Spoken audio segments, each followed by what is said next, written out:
Hace unas semanas publiqué lo siguiente por Instagram, en donde os comentaba que estaba preparando el vídeo más currado de todos. Y por fin ha llegado el día en el que os voy a dar mis motivos, mis razones y mi análisis de por qué considero que el mundo, no solamente el mercado de valores, sino que el mundo en general está y estará en una situación peor que la del 2008. Intuyo que será un vídeo largo, al menos el guión que he preparado es bastante largo, así que aquí en la barra de reproducción os lo dejo dividido en varios fragmentos por si lo queréis ver salteado. Así que nada, si eres nuevo en el canal, agradecería de corazón que te suscribieses y le dieses a la campanita para no perderte ningún vídeo. Y si no eres nuevo en el canal, pues oye, agradecería un pedazo de like en este vídeo, que lo compartas si es que te interesa y consideras que hay más gente a la que le puede interesar, y que también dejes tu comentario, ya que eso lo agradezco un montonazo y me encanta tener vuestros comentarios. El primer motivo que os voy a dar es que la caída del mercado inmobiliario ya está aquí. Está literalmente llamando a la puerta. La montaña de evidencias de que la caída del mercado inmobiliario está cerca no deja de aumentar. Si veis que mientras tanto estoy mirando la pantalla del ordenador, es porque tengo aquí las gráficas y así lo puedo comentar también un poco por encima. En esta primera gráfica que os muestro, os quiero enseñar cómo el número de viviendas iniciadas ha alcanzado su nivel más bajo en 17 meses, con un descenso interanual del 8%. Y si nos fijamos, está más o menos a la altura de la recuperación post pandemia, pero si vemos el patrón del año 2008, que fue la crisis del sector inmobiliario, de las burbujas de las hipotecas subprime, vemos como ni siquiera la recuperación previa ha llegado hasta valores del 2008, hasta valores de la burbuja, y ya parece que está cayendo. Vemos como durante la pandemia el número de viviendas iniciadas cayó bastante y parece ser que actualmente está siguiendo ese mismo rumbo. Y sinceramente yo creo que a esta caída aún le queda bastante, incluso asemejándose a valores del 2008. Para matizar un poco más entre valores del 2008 y 2010, que luego fue ahí la recuperación que empezó a tener. Y a esta gráfica lo quiero acompañar con esta otra, que es el índice del mercado de la vivienda de los Estados Unidos, que también se utiliza como medidor de confianza por parte de los constructores. Y este mes ha confirmado una caída por octava vez consecutiva y se vuelve a situar por debajo de los 50 puntos, que no volvía a superar esta marca desde mayo del año 2020. Por encima de 50 significa que el sentimiento de los constructores es positivo, por lo que por debajo de 50 significa que el sentimiento es negativo, y esto obviamente es un mal indicio. Lo que quiere decir esto es que si el sentimiento de las constructoras está por debajo de 50, implica un sentimiento negativo, quiere decir que no encuentran motivos para seguir construyendo nuevas viviendas. Ahora veremos el por qué no encuentran esos motivos, si es que os lo he montado todo perfectamente. El dato que os muestro ahora es bastante terrible, y es que las ventas de viviendas nuevas ha alcanzado el nivel más bajo desde hace 6 años, enero del 2016, con un descenso de más del 50%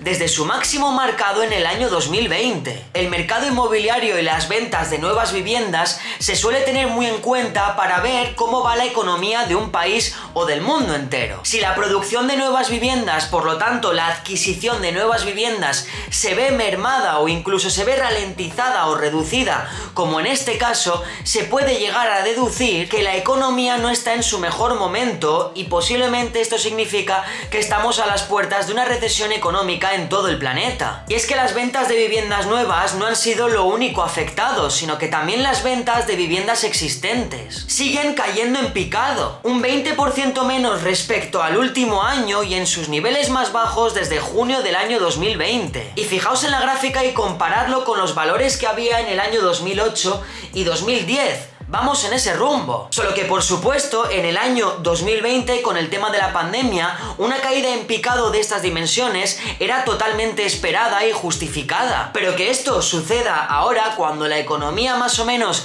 ha vuelto de nuevo a la normalidad, sí que es cierto que sigue habiendo atrasos en la cadena de suministros, pero realmente el mundo ya no está encerrado como si lo estuvimos durante el año 2020. Por lo tanto, que esto sucediese durante la pandemia es algo normal, pero que suceda suceda ahora cuando todo está reactivado realmente es un bastante mal indicio. El mercado de la vivienda no es como el mercado bursátil, en donde los ajustes de precios pueden producirse en cuestión de muy pocos días. El mercado de la vivienda es mucho más lento debido a su menor liquidez, un mayor anclaje emocional anclado obviamente a estas viviendas y una escasez de vendedores forzados. Por estos tres motivos, el precio de las viviendas suele tardar mucho más en ajustarse que en el propio mercado bursátil.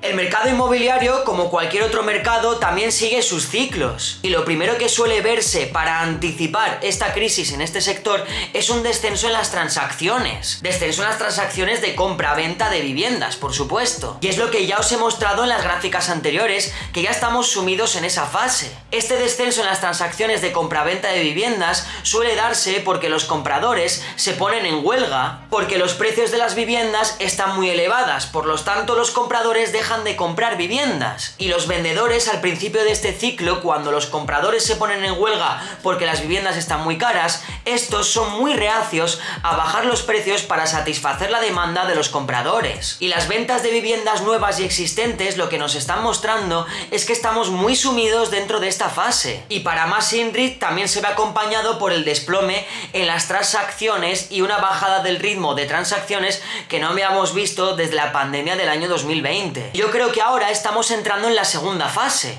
en la que los vendedores ya se han dado cuenta de que lo que tienen que hacer para vender sus casas es reducir el precio de las viviendas. Y es que en esta gráfica que os muestro, el aproximadamente 8% de los listados con caídas de precios en las últimas 4 semanas es el más alto que hemos visto en el registro desde el año 2015. Y es que ya no es solamente esto, sino que está quedando más que en evidencia en los datos que los precios de las viviendas ya se están reduciendo. La media del precio de venta ha bajado más de un 5% desde el máximo alcanzado en junio, de $395.000 por vivienda a $374.000. Quizá el descenso no sea un gran descenso, pero ya lo es. Mientras que además, si lo comparamos con el mismo periodo del año pasado, en estas mismas temporalidades los precios de las viviendas subieron. El mayor factor que hace bajar la demanda y los precios es la falta de asequibilidad. Y actualmente el índice de asequibilidad de la vivienda está en su nivel más bajo desde hace 33 años. Está por debajo del mínimo de julio de 2006, que fue el punto álgido de la última burbuja inmobiliaria. En aquel entonces los precios de las viviendas en Estados Unidos cayeron posteriormente un 25% hasta su mínimo en diciembre de 2011. Y lo que nos muestran estos datos es que en la actualidad los precios de las viviendas acaban de empezar a bajar. Aparte del sector inmobiliario, quiero enseñaros el sector del comercio electrónico. Este sector siempre va al alza y es un claro indicio de cómo está la economía mundial. En términos nominales, las ventas al por menor de los Estados Unidos parecen seguir siendo fuertes, alcanzando otro máximo histórico en julio